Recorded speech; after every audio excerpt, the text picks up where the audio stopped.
পূর্ব বর্ধমানের জৌগ্রাম গ্রাম পঞ্চায়েত তৃণমূল কংগ্রেসের দাবি দীর্ঘদিন বাম সরকারের আমলে পিছিয়ে ছিল এই গ্রাম পঞ্চায়েত। অবশেষে পালা পরিবর্তন। 2011 রাজ্যে মসনদে আসে তৃণমূল সরকার, 2013 এই পঞ্চায়েত দখল করে তৃণমূল।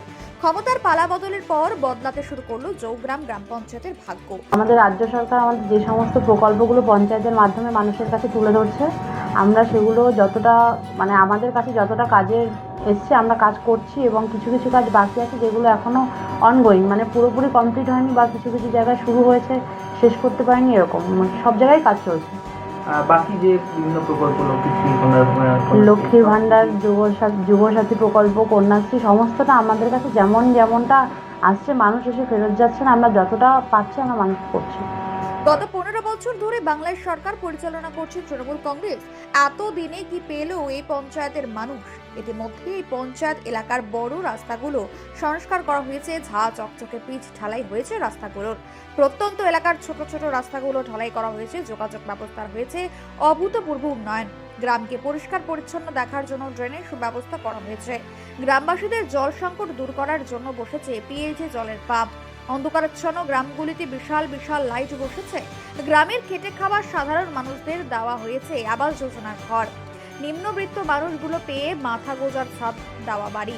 গ্রামের মা বোনেদের কর্মসংস্থানের জন্য রাজ্য সরকারের পক্ষ থেকে উৎকর্ষ বাংলা প্রকল্পের সাহায্যে বিভিন্ন ধরনের প্রশিক্ষণ দিয়ে তাদের স্বনির্ভর করার চেষ্টা করা হয়েছে। রাস্তা হয়েছে পথশ্রীতে, যে অনেক কাজ ধরানো হয়েছে, অঙ্গনওয়াড়ি স্কুল, রাস্তা, জল, তারপরে এই যে লক্ষ্মীর ভাণ্ডার বাড়িয়েছে দিদি, হেলথ সেন্টার তো কাজ ধরানোই আছে, তো হয়েও গেছে, অর্ধেক মোটামুটি বর্তমানে যারা রয়েছে ক্ষমতা সবই আপনাদের হ্যাঁ। তাই তো? আচ্ছা, আপনারা খুশি তো? হ্যাঁ, খুশি আমি। আগামীতে কাকে দেখতে চাইছেন মুখ্যমন্ত্রী? দিদিকে দেখতে চাইছি। আচ্ছা, আপনার এটা কোন এলাকা? আমাদের এটা নুরি মাঝের পুকুর। আপনার নাম? উন্নতি বিশ্বাস। রাস্তাঘাট ভালো হয়েছে, ইলেকট্রিক লাইন ভালো, অঙ্গনওয়াড়ি স্কুল হচ্ছে, এইদিকে জলের ব্যবস্থা সবই ঠিক আছে। আর বর্তমানে যে সরকার ক্ষমতায় রয়েছে আপনারা যেগুলো পাচ্ছেন তাতে খুশি তো?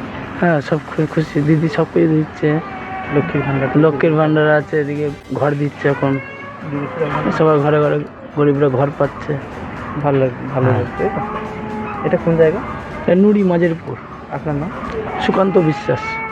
মহিলারা পাচ্ছে লক্ষ্মীর ভাণ্ডার, ছাত্রছাত্রীরা পাচ্ছে সাইকেল, স্কুল ব্যাগ সহ রাজ্য সরকারের সমস্ত প্রকল্পের সুবিধা। কার্যত একেবারে ভোর বদলে গেছে গ্রামগুলোর তৃণমূল কংগ্রেস সরকারের আমলে, এমনটাই বলছেন সাধারণ মানুষ। 2011 সালে তৃণমূল কংগ্রেস ক্ষমতা আসার পরে জৌগ্রাম পঞ্চায়েত এলাকা আমরা মোটামুটি শূন্য থেকে শুরু করেছি।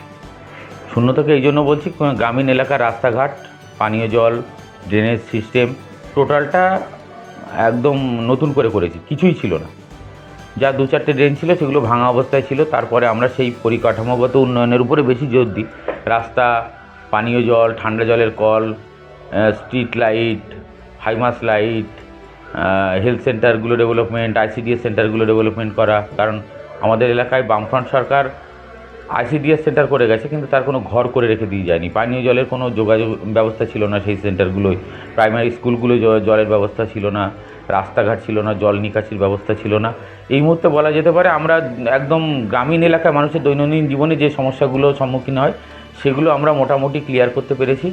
কিন্তু গত 2-3 বছর ধরে 100 দিনের কাজ বন্ধ থাকার কারণে কিছুটা সমস্যার মধ্যে দিয়ে কাজ করতে হচ্ছে। কারণ উন্নয়নের ক্ষেত্রে, গ্রামীণ উন্নয়নের ক্ষেত্রে 100 দিনের কাজ একটা গুরুত্বপূর্ণ ভূমিকা, যেখানে কর্মসংস্থানও যেমন তৈরি হয়, তার সঙ্গে গ্রামীণ পরিকাঠামোর ক্ষেত্রে একটা গুরুত্বপূর্ণ সংবিধান স্বীকৃত একটা আইন ছিল, যেটাকে বিজেপি সরকার সেটা বুড়ো আঙুল দেখে পশ্চিমবঙ্গের মানুষকে বঞ্চিত করেছে। তো সেখানে দাঁড়িয়েও আমরা রাজ্য সরকারের চেষ্টায় আমরা সেটাকে সঠিকভাবে সাধারণ মানুষের দাবিগুলো রূপায়িত করতে পারছি।